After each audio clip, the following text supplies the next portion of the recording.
Kami sangat bersyukur karena kami masuk orang pilihan yang Kau pilih untuk mendekat kepadamu dan menikmati kebaikan-Mu Tuhan di rumah-Mu. Terima kasih, ini kehormatan Tuhan, sehidangan dengan Engkau lewat firman.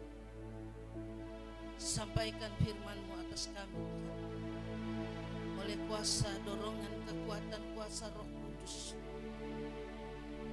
Dan saat firman disampaikan Tuhan, lepaskan Roh Kudus atas kami semua. Buka pikiran kami untuk mengerti dan memahami firman-Mu. Buka hati kami untuk menerima firman-Mu Tuhan. Buka Tuhan, supaya firman-Mu ini mengubah kami, membaharui kami, segambar dengan Engkau Tuhan. Terima kasih Tuhan. Kami bersyukur kepadamu dan siap menikmati firman-Mu dalam nama Yesus Kristus. Haleluya. Puji nama Tuhan, katakan amin. Beri kemuliaan dulu dong bagi Tuhan. Yes. Engkau yang ada di sini orang pilihan. Tidak main-main saudara. Coba saudara lihat keluar, ada jutaan orang di luar, tapi tidak mendapat bagian bersama Yesus di sini. Kalianlah orang-orang terhormat. Kitalah orang-orang terhormat. Manfaatkan waktu ini dengan baik. Ada waktu di mana suasana tidak nyaman dan kita ada di situ. Di situ iman dipertaruhkan. Iman dipertaruhkan dalam situasi-situasi yang seperti itu. Dan kalau kita tidak bertumbuh dalam iman, lewat, tidak ada apa-apanya. Jadi perhatikan itu dengan baik saudara, supaya kita paham betapa pentingnya mengerti, bisa memahami firman Tuhan. Ya, ini bagian kedua. Saya mau bicara kembali, Bunda mau sampaikan tentang ditolak. Ini bagian yang kedua. Ini ringan-ringan saja. Ringan-ringan keras-keras kayak kemarin. Ya, mari bangkit berdiri. Kembali kita membaca Matius, Injil Matius pasal 7.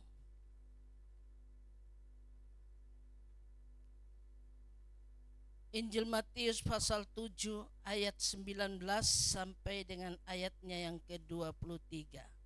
Kita akan baca bergantian dan suara yang keras persis waktu kita berteriak di pinggir jalan. Persis. Injil Matius pasal 7 ayat 19 sampai 23. Setiap pohon yang tidak menghasilkan buah yang baik akan ditebang dan dibuang ke dalam api. Lanjut.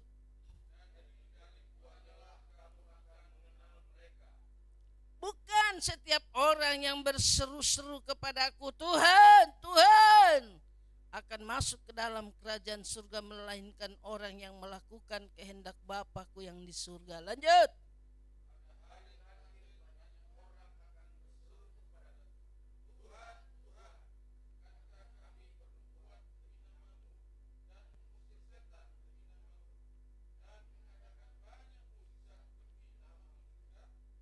Pada waktu itu aku akan berterus terang kepada mereka dan berkata, aku tidak pernah mengenal kamu. Waduh, enyahlah dari hadapanku, hai kamu yang melanggar perintah Allah. Amin, silakan duduk. Aku tidak pernah mengenal kamu. Allah tidak pernah mengenal kamu, sedangkan dikatakan bahwa mereka sudah bernubuat demi nama Yesus. Mereka sudah mengusir setan demi nama Yesus. Mereka sudah mengadakan banyak mujizat demi nama Yesus. Tapi kenapa Tuhan berkata, aku tidak pernah mengenal kamu. Tidak pernah. Berarti kita selama ini melayani tapi tidak terdaftar di surga. Waduh, itu repot loh. Melayani tapi nama kita nggak terdaftar di surga. Dia sudah lakukan banyak hal untuk Tuhan. Ya, sudah bernubuat, mengusir setan, mengadakan banyak mujizat. Banyak mujizat terjadi. Sakit sembuh, lumpuh berjalan, buta melihat, tuli mendengar, bisu berbicara. Bahkan orang mati bangkit. Itu sudah dilakukan dan itu nyata terjadi. Tetapi herannya Tuhan bilang, aku tidak pernah. Garis bawahi kata tidak pernah. Tidak pernah mengenal kamu. Garis bawahi kata enyahlah dari hadapanku. Mengerikan. Hai kamu yang melanggar perintah Allah. Bernubuat, melakukan mujizat, tapi ada pelanggaran akan hukum Allah. Ada penolakan. Dan ini jangan baca lalu jadikan itu cerita biasa. Ini harus diresapi betul-betul. Harus kita berpikir, kok bisa ya seperti ini? Bisa. Kenapa bisa seperti itu? Ya karena dikatakan bahwa setiap pohon yang tidak menghasilkan buah yang baik akan ditebang dan dibuang ke dalam api. Pohon yang tidak menghasilkan buah pertama ditebang dan dibuang dalam api. Jadi dari buahnya lah kamu mengenal engkau. Yang kedua selain ditebang itu dikutuk. Coba lihat ayat 21, pasal 21. Selain ditebang, jadi ada dua konsekuensi. Ada dua konsekuensi kalau kita tidak berbuah. Di dalam pasalnya yang ke-21 di situ dikatakan jelas di situ bagaimana Tuhan mengutuk pohon yang tidak menghasilkan buah. Waduh, lama amat. Ini lengket baru. Ini Alkitab baru. Jadi ya, kita lihat pasalnya yang ke-21. Di situ dikatakan jelas di situ. Ayatnya yang ke-18, 19 dan 20. Perikopnya coba lihat. Yesus mengutuk pohon ara. Kenapa dikutuk? Pada pagi hari dalam perjalanannya kembali ke kota, Yesus merasa lapar. Ini dalam wujud manusia dia lapar. Jadi dia tahu kalau kita lapar itu bagaimana. Jadi tinggal berseru saja maka berkat akan turun. Di pinggir jalan ia melihat pohon ara lalu pergi ke situ. Tetapi ia tidak menemukan apa-apa pada pohon itu selain daun-daun saja. Katanya kepada pohon itu, engkau tidak akan berbuah lagi selama-lamanya. Seketika itu juga, saat itu juga, detik itu juga, keringlah pohon ara itu. Melihat kejadian itu tercenganglah murid-muridnya lalu berkata, bagaimana mungkin pohon ara itu sekonyong-konyong loh, tiba-tiba menjadi kering. Jadi ada dua konsekuensi kalau kita tidak berbuah.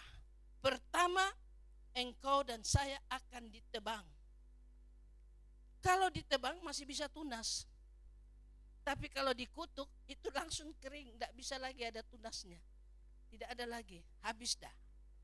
Nah ini saudara. Makanya Tuhan berkata, aku tidak pernah mengenal engkau. Enyahlah dari hadapanku hai kamu yang melanggar perintah Allah.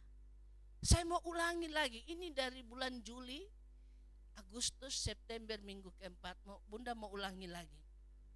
Supaya kita selalu ingat bahwa jangan selalu biarkan kursimu yang kau duduki itu kosong. Jangan biarkan selalu kursimu itu kosong. Karena ini, karena itu, karena itu, karena ini dan itu, repot kerja dan lain-lain. Jangan. Kursi ini benda mati. Bisa kita angkat, lempar, buang, selesai. Tapi kau jangan salah. Di atas kursi benda mati yang Anda duduki ini ada nilai kekekalan. Ada nilai keselamatan di kursi itu. Sebab itu perlu kita hargai. Hargai. Karena ada nilai keselamatan dan nilai kekekalan di situ. Jangan kau terbiasa kasih kosong. Habisnya kami lagi kerjain, kami lagi sibuk repot bikin ini. Tuhan, kau cari Tuhan. Tuhan bilang, sorry nak, saya juga repot. Saya juga sibuk. Banyak kerjaan, jadi sudah nanti lain kali ya. Jangan main-main sama Tuhan ya.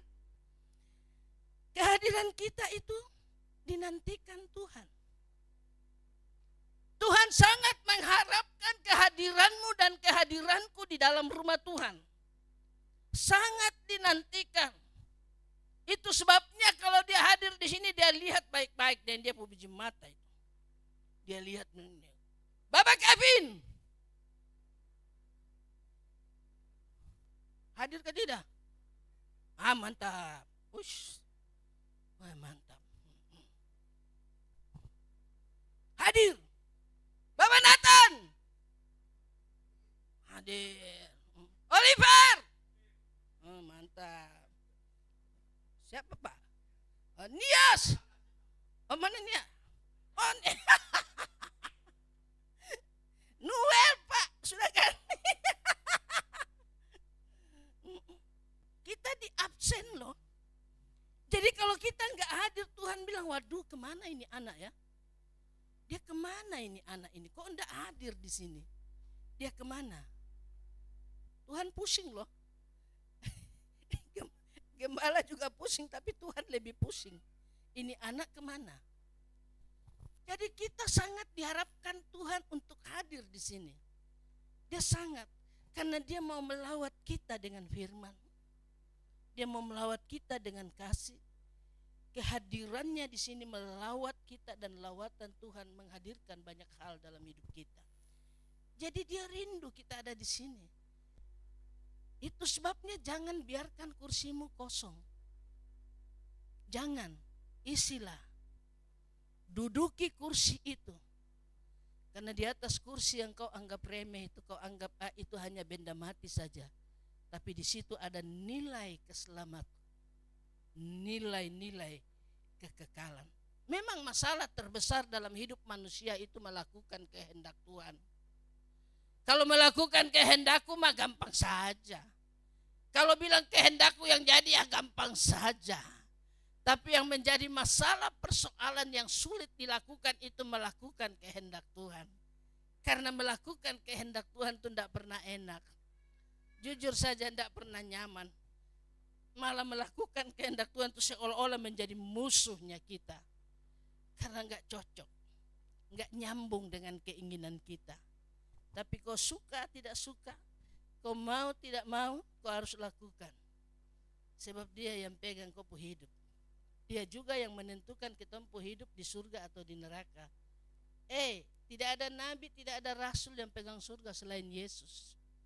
Surga itu Yesus yang punya. Nah, masalah terbesar itu melakukan kehendak Tuhan. Saudara yang kekasih, banyak orang boleh melayani Tuhan. Banyak orang boleh setia kepada Tuhan. Tapi kalau dia tidak melakukan kehendak Tuhan, itu tidak menghasilkan apa-apa. Melakukan, dengar dan lakukan kehendak Tuhan. Jangan salah loh. Kalau Tuhan dia marah, dia akan bilang sama kita, aku tidak pernah mengenal engkau. Kalau Tuhan marah, aku tidak pernah mengenal kamu. Nah, dia berkata di sini, enyahlah dari hadapanku, hai kamu yang melanggar perintah Allah. Ini membuktikan bahwa Tuhan marah. Dan kalau Tuhan marah, dia akan berkata seperti itu, enyahlah, sebab aku tidak pernah mengenal engkau. Out. Kau bukan bagian dari saya. Tuhan yang pilih kita. Bukan kita yang pilih Tuhan.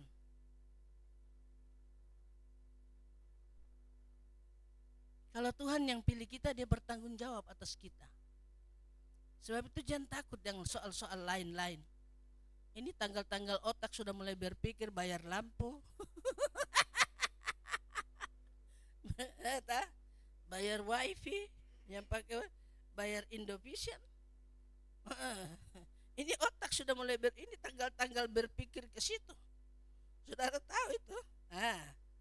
Paling tidak 1 juta, hampir 1 juta itu, kurang sedikit. Kamu pikir 1 juta daun nangka? Jadi saudara, mari kita belajar. Kalau Tuhan yang pilih kita, dia bertanggung jawab atas kita. Karena Tuhan itu gak pernah salah pilih. Pak Gembala bisa salah pilih orang, tapi Tuhan gak pernah salah pilih. Dan kalau dia pilih, dia bertanggung jawab atas hidupmu. Jangan kau takut. Dia tahu kebutuhanmu, dan kita juga harus tahu kebutuhannya dia. Jangan bilang Tuhan tidak punya kebutuhan. Dia juga punya kebutuhan, dirindukan oleh anak-anaknya, dikasihi oleh anak-anaknya, disayang dan dihormati oleh anak-anaknya. Dan itu kebutuhan Tuhan. Lakukan kebutuhan Tuhan. Kebutuhan kita itu biasa saja. Saudara tahu, untuk menghadirkan kebutuhan kita itu bagi Tuhan singkat, simpel, tidak ada yang susah. Tapi untuk memenuhi kebutuhan Tuhan, ini yang jadi masalah. Ini yang jadi masalah. Jadi saudara yang Tuhan kasih di dalam kasih Tuhan, mari kita melayani Tuhan. Mari kita juga mengasihi Tuhan. Mari kita juga melakukan perintah Tuhan. Dia berkata dengan jelas, enyahlah dari hadapanku hai kamu yang melanggar perintah-perintahku. Jadi ada 2 konsekuensi kalau kita tidak berbuah. 1, Anda dan saya ditebang, dan yang kedua dikutuk oleh Tuhan. Dikutuk. Ngeri dengar kata kutuk saja, ngeri, merinding deh. Saudara tahu, Tuhan dipuaskan bukan karena kita hanya mampu hebat berkhotbah, hebat main musik, hebat nyanyi, hebat melayani, jadwal pelayanan mungkin banyak. Tuhan tidak dipuaskan dengan itu. Gereja megah, it's okay. Fasilitas super canggih, it's okay. Tapi Tuhan tidak dipuaskan dengan kasus-kasus yang seperti itu, hal-hal yang seperti itu. Tapi Tuhan itu dipuaskan kalau kita hidup mengasihi Dia dan kita melakukan perintah-perintahnya. Dengan cara itulah Tuhan itu dipuaskan, saudara yang kekasih.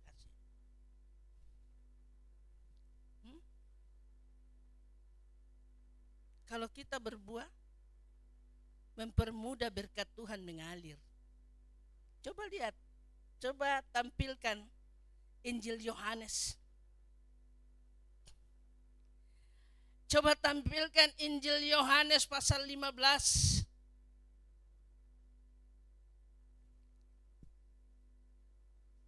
Injil Yohanes pasalnya yang ke-15, ayatnya yang ke-16.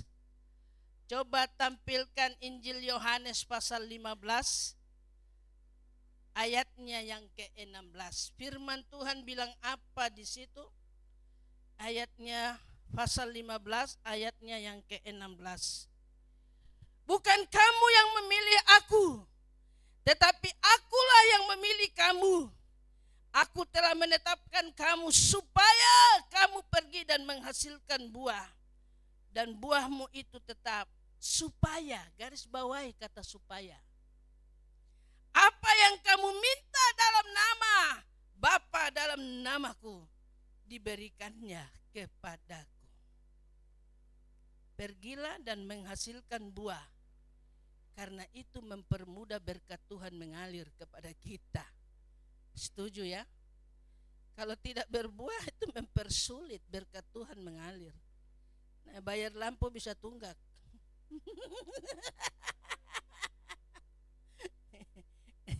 Tunggak 1 bulan masih bagus, tunggak 2 bulan putus, gelap, gulita. Jadi saudara lihat, Pergilah dan berbuah, dan buahmu itu tetap. Dikatakan dan buahmu itu tetap. Supaya apa yang kamu minta kepada Bapa dalam namaku, diberikannya kepadamu. Jadi kalau kita berbuah itu mempermudah Tuhan memberkati hidup kita. Kalau kita berbuah itu mempermudah mengalirkan berkat-berkat Tuhan dalam hidup kita. Bunda itu tidak pernah khawatir, tidak pernah takut. Teman bilang, Bun, kaki bengkak, biar saja itu urusan Tuhan. Selesai. Ngapain saya pikir? Tuh. Yang saya pikirkan itu, yang Bunda pikirkan itu, bagaimana hati ini tetap mengasihi Tuhan. Lain dari itu tidak peduli. Saudara. Jadi pergilah dan hasilkan buah. Dan buahmu itu tetap. Tetap. Jangan hari ini berbuah, seminggu depan tidak berbuah. Pas tidak berbuah Tuhan datang, oh habis kok. Kalau masih tebang masih bisa tunas. Kalau Tuhan bilang kutuk, selesai. Itu sudah. Jadi berbuah. Kita semua punya rencana kan? Kita semua punya tujuan hidup. Kita semua punya masa depan. Sorry.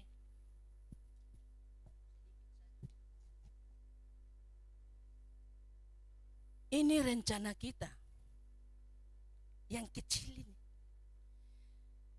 Ini rencana kita, ini hidup kita, ini pekerjaan kita, ini pelayanan kita, ini usaha kita, ini bisnis kita, ini kesehatan kita. Semuanya taruh di dalam tanganmu. Taruh dalam tanganmu seperti ini. Lalu lipat tanganmu. Lalu mulailah memuji Tuhan, menyembah Tuhan. Mulailah berdoa. Dengan memuji Tuhan, menyembah Tuhan, dan berdoa, engkau memindahkan barang kecil itu tadi ke tangannya Tuhan. Sudah tidak menjadi rencanamu lagi, tapi sudah menjadi rencananya Tuhan. Oke? Itu cara memindahkan.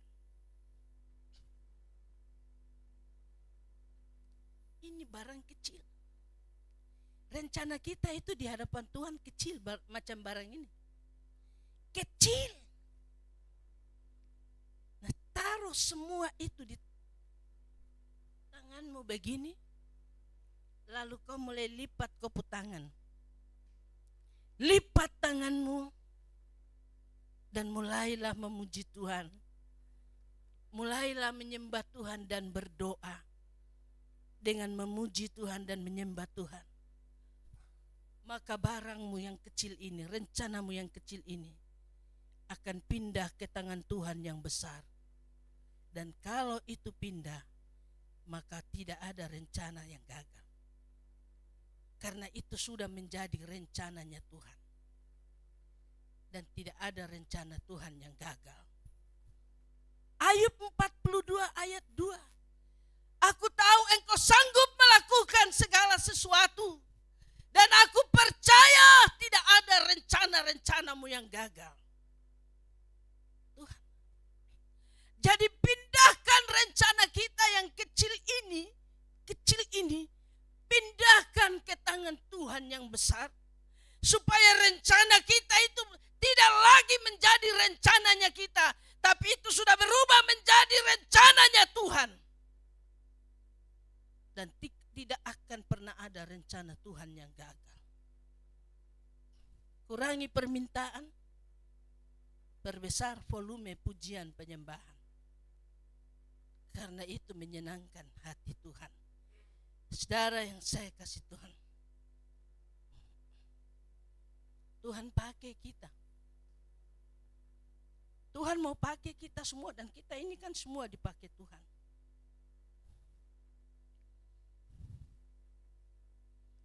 Tuhan tidak mencari orang sempurna untuk dipakai oleh Tuhan. Tuhan tidak mencari orang pintar dengan gelar ABCD untuk dipakai oleh Tuhan. Tuhan tidak mencari orang yang hebat untuk dipakai Tuhan, karena Allah kita sudah hebat, dahsyat dan luar biasa. Tapi Tuhan mencari, apa yang Tuhan cari? Apa yang Tuhan cari? Satu, wadah. Tuhan mencari wadah, bokor. Tuhan mencari penampungan. Yang dicari oleh Tuhan itu wadah, bokor, penampungan. Saudara yang kekasih, soal yang lain-lain itu urusan Tuhan. Saudara,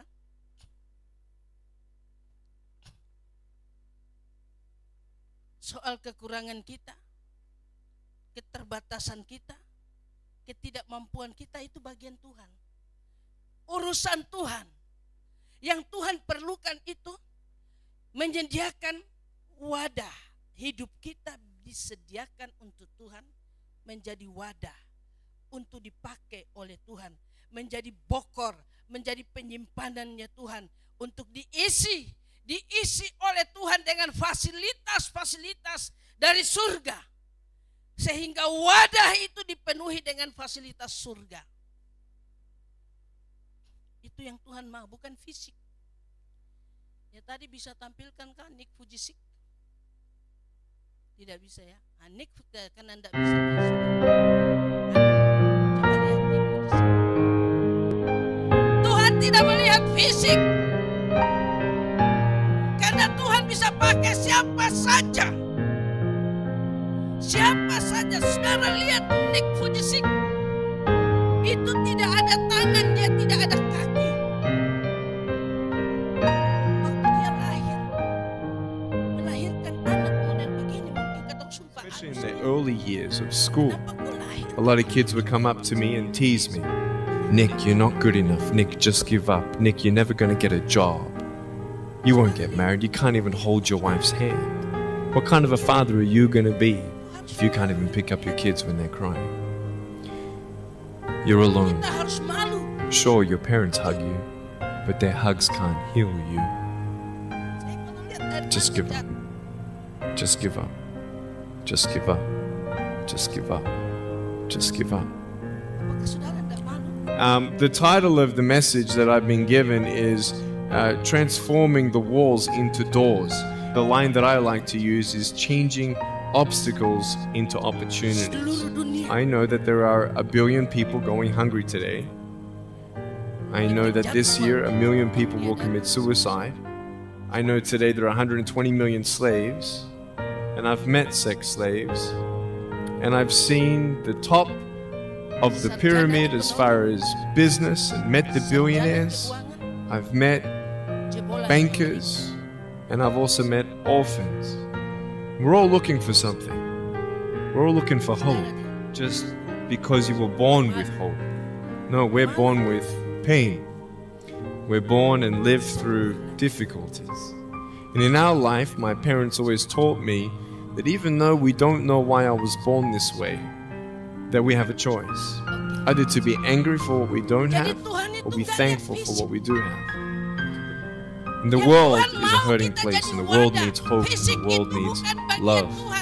Without bagiannya kita, tapi bagian Tuhan adalah kita menjadi wadah.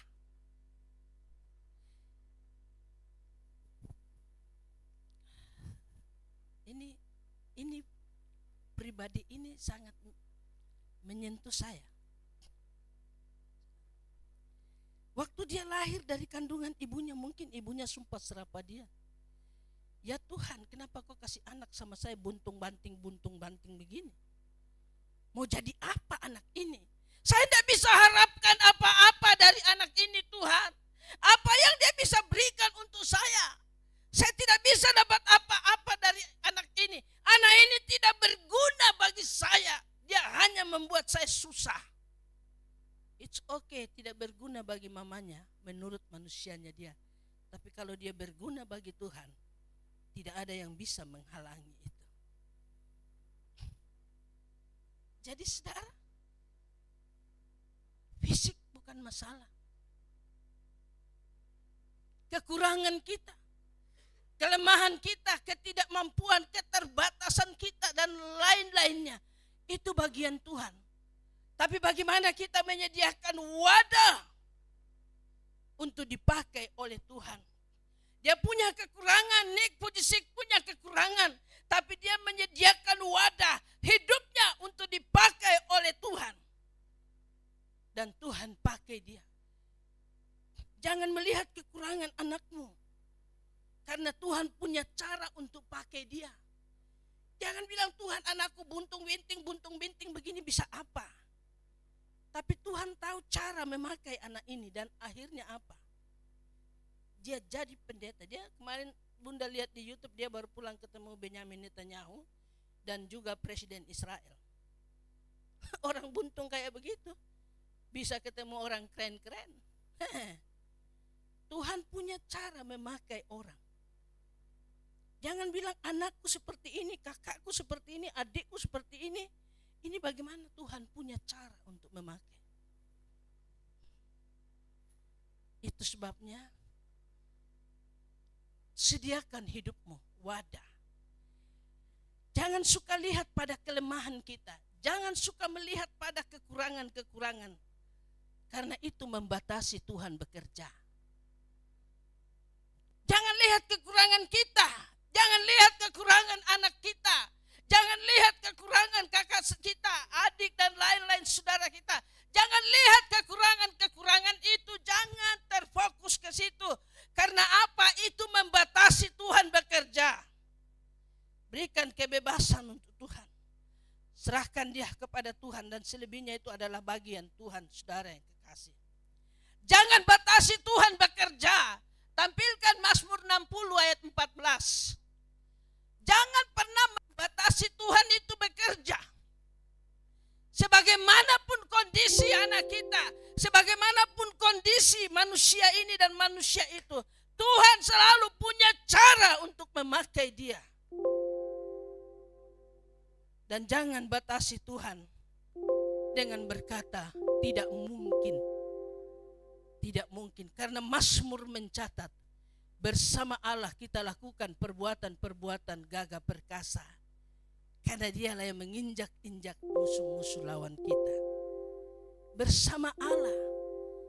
Kalau kita katakan saya tidak bisa. Saya tidak bisa bikin ini, saya tidak bisa buat itu. Tidak mungkin ini bisa terjadi. Mana mungkin ini bisa terjadi?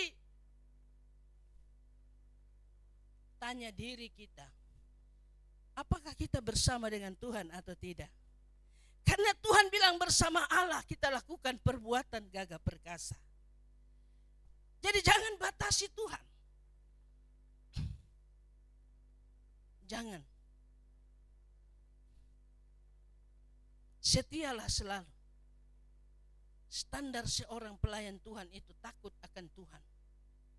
Standar anak Tuhan hidup di hadapan Tuhan itu takut akan Tuhan, saudara yang kekasih. Karena takut akan Tuhan itu membenci kejahatan. Karena takut akan Tuhan, saudara yang kekasih, menghadirkan kesucian hidup. Amsal 8. Tampilkan Amsal 8 ayat 13.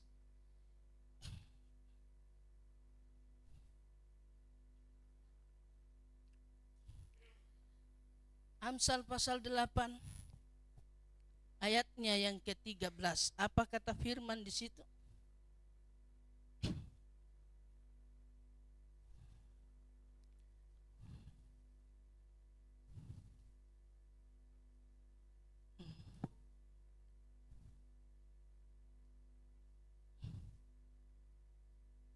Amsal 8 ayat 13. Takut akan Tuhan ialah membenci kejahatan. Dan membenci kejahatan itu melahirkan hidup kudus. Aku membenci kesombongan, kecongkakan, tingkah laku yang jahat, dan mulut yang penuh tipu muslihat. Kita seringkali remehkan itu bohong-bohong ya. tip-tip. Ko tip saya tip ko. Tapi kita tidak sadar wahyu mencatat orang tipu-tipu itu termasuk dalam surga. Jadi takut akan Allah, takut akan Tuhan, membenci kejahatan dan melahirkan hidup kudus dalam diri kita, saudara yang kekasih. Itu standar seorang pelayan. Standar hidup anak Tuhan adalah, saudara yang kekasih, takut akan Tuhan. Mudah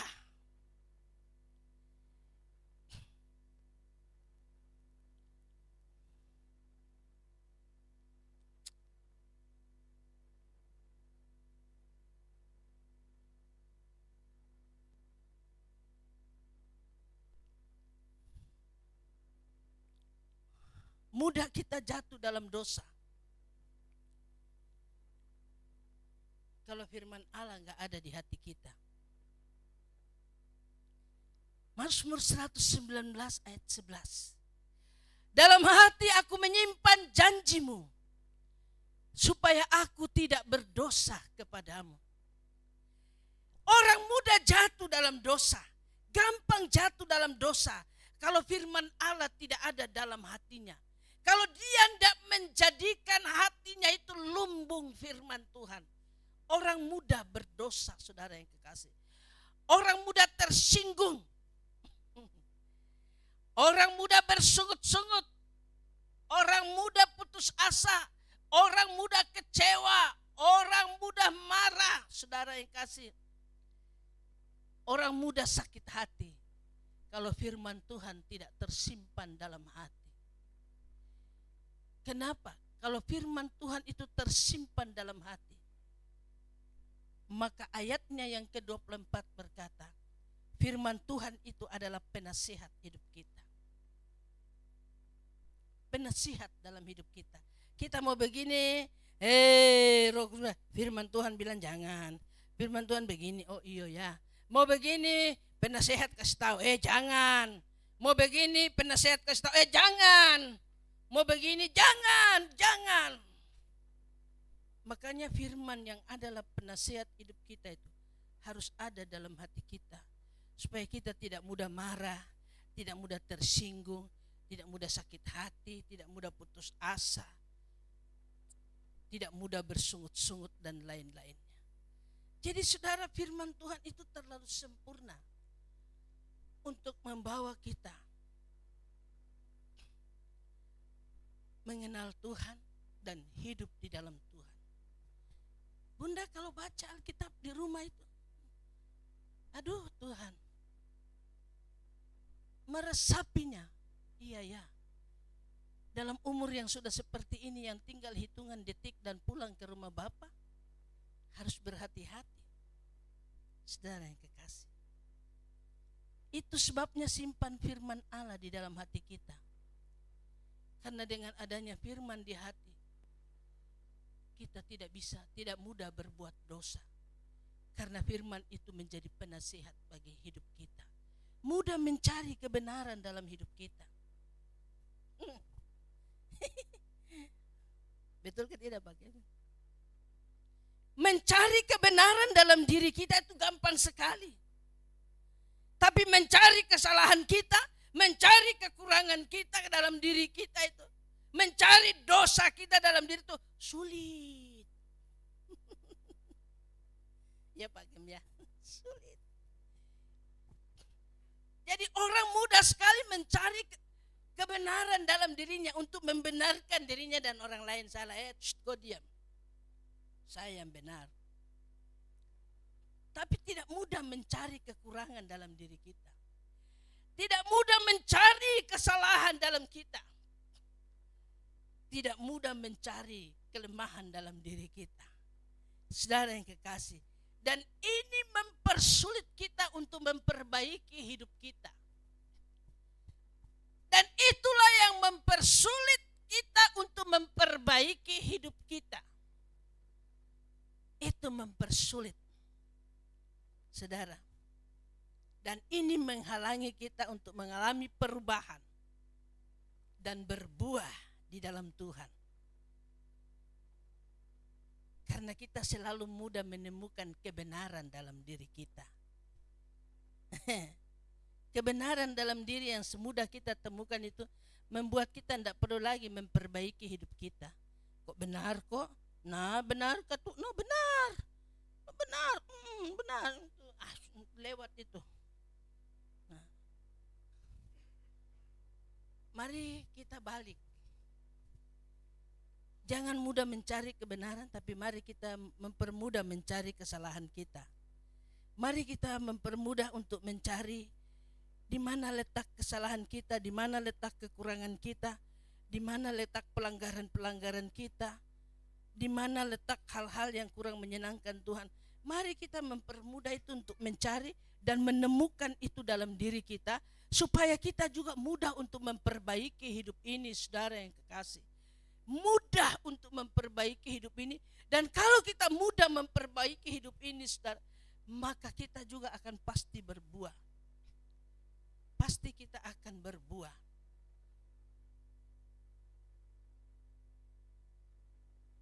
Kita pasti akan berbuah. Dan kalau kita berbuah, kita tidak akan ditolak oleh Tuhan. Lalu pertanyaannya, kenapa sih ente dan saya, kita ini harus berbuah? Pentingkah buah itu? Oh, penting sekali. Sangat penting. Anda dan saya berbuah di dalam Tuhan itu penting, karena itu yang dicari oleh Tuhan. Makanya kalau Tuhan tidak temukan itu dalam diri kita, dia bilang tebang dia. Lalu yang kedua, dikutuk oleh Tuhan. Amblas. Penting buah itu. Yohanes 15. Injil Yohanes pasalnya yang ke-15. Tolong tampilkan ayatnya yang ke-8. Injil Yohanes pasal 15. Ayatnya yang ke-8. Dalam hal ini Bapakku dipermuliakan, bahwa kamu berbuah banyak. Kamu berbuah banyak. Dan menunjukkan kamu adalah muridku. Jadi buah yang kita hasilkan, buah-buah pertobatan, buah kasih, buah terang, buah kebenaran yang kita hasilkan itu memuliakan Tuhan. Dan itu menunjukkan bahwa benar kita adalah murid Tuhan dan berhak masuk surga. Jadi berbuah itu penting. Kita harus berbuah. Karena itulah yang dicari oleh Tuhan. Iya, berbuah sih berbuah. No, ini setan ini kurang ajar. Tapi setan ini kurang ajar. Kita begini dia begitu, kita begitu dia begini. Setan ini kurang ajar. Bunda mau kasih tahu, setan itu bukan ancaman buat kita. Bunda mau kasih tahu, setan, iblis, naga tua itu bukan ancaman buat kita. Bukan ancaman buat kita. Sebaliknya kitalah yang jadi ancaman buat dia. Betul kah tidak? Coba buka Injil Lukas 10 ayat 19. Tolong tampilkan Injil Lukas 10 ayat 19. Kenapa setan iblis itu tidak menjadi ancaman buat kita? Karena Injil Lukas 10 ayat 19 berkata, sesungguhnya aku telah memberikan kuasa kepada kamu untuk menginjak ular dan kalajengking dan kuasa atas segala kekuatan musuh, sehingga tidak ada yang membahayakan dan akan mencelakakan kamu. Jadi setan itu bukan ancaman buat kita. Bunda ini duduk muji-muji Tuhan di rumah, di depan kan hutan, gelap gulita gelap. Lagi menyanyi Tuhan, Setan kurang ajar itu dia tarik kursi dari belakang itu dia tarik. Terus saya lihat dia begini. Terus nyanyi.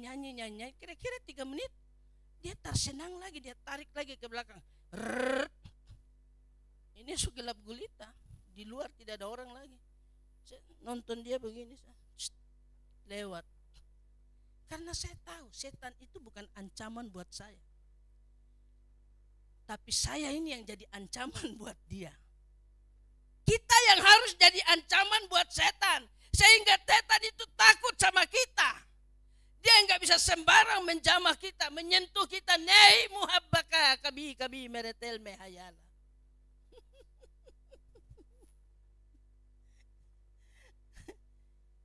Mulai hari ini kita harus jadi ancaman buat setan. Dan jangan setan jadi ancaman. Bunda kasih tahu. Kalau kamu dengar cerita, bilang, iya dia itu, tetangga lihat itu, orang biasa lihat, ada perempuan berdiri di situ. Saya bilang, setan itu tidak nakut-nakutin. Kerjaan itu setan gelandangan gembel itu. Itu setan gelandangan, itu setan gembel, kau ambil batu lempar dia. Tuh. Kenapa? Karena Yohanes 10 ayat 10 itu tegas, perbuatan setan di situ yang menakutkan. Dia mencuri, dia membunuh, dia membinasakan. Jadi itulah kerjanya setan. Bukan nakut-nakutin kau di bawah pohon. Lalu lihat, ada di bawah pohon, napa dan orang suka lihat. Oh, dia ada di situ, dia sembunyi di situ. Anak-anak saja boleh lihat dia berdiri di situ. Itu setan gelandangan, ambil batu lempar dia.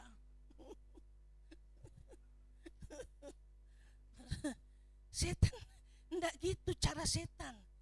Cara setan itu membunuh. Apa yang dia bunuh? Imanmu yang dia bunuh. Imanmu dia bunuh, lalu dia mencuri. Apa yang dia curi? Uangmu, kesehatanmu yang dia curi. Tabunganmu bisa habis. Lalu sudah membunuh, mencuri, membunuh. Tinggal tunggu saja baygon rasa coklat, stroberi masuk dan berakhir di neraka. Saya tolong orang, baygon rasa stroberi. Baygon rasa stroberi dan berakhir. Jadi kita jangan mau dibodoh-bodohin sama setan. Dan jangan mudah mempercayai mulut orang. Dia bilang ada setan di situ. Orang biasa lihat, dia lewat di sana, dia begini, dia begitu. Stop. Setan bukan ancaman buat kita, tapi kita yang harus jadi ancaman buat dia. Masalah, persoalan, pergumulan, beban hidup, beban pekerjaan, beban ekonomi dan lain-lain, itu bukan masalah, itu bukan ancaman bagi kita. Dengar baik, saya akan akhiri. Itu bukan ancaman buat kita, masalah, persoalan, pergumulan dan ini dan itu bukan ancaman. Karena Injil Matius 11 ayat 28 bilang apa? Marilah kepadaku engkau yang berbeban berat dan aku memberikan kau kelegaan. Aku memberikan kau jalan keluar. Tidak ada yang menjadi ancaman dan membahayakan. Penyakit juga bisa tidak menjadi ancaman buat kita. Kenapa? Karena 1 Petrus 2:24 bilang, oleh bilur-bilurnya engkau telah disembuhkan. Selesai. Jadi hidup ini sebenarnya tidak susah. Kita nggak susah, tidak perlu berpikir terlalu, aduh begini, aduh begitu, aduh begini. Stop sudah. Lebih baik kau bikin kopi 1 gelas, taruh kue di samping, kau duduk nonton film Fox, mantap, semangat. Tuh bagian gitu. Bunda, kopi tutu naik, roti naik, film Fox jalan, mantap. Dunia milik saya, yang lain ngontrak. Selesai, nyaman kesana. Halo, selamat siang, bagaimana bro? Oh dahsyat, barang apa tersama dengko. Harus begitu. Kalau orang tanya ketemu di jalan, bagaimana bro? Oh luar biasa, Tuhan Yesus luar biasa kotor sama dengko. Tunjukkan dong. Promosikan Tuhan dalam hidupmu. Dalam kesulitan sekalipun yang kau alami. Dompet tinggal KTP, no problem. Orang tanya bagaimana bos? Mantap. Berkat Tuhan melimpah walaupun dompet isinya tinggal KTP. Ini cara kita mempromosikan Tuhan. Dan kalau Tuhan dipromosikan, Tuhan bilang,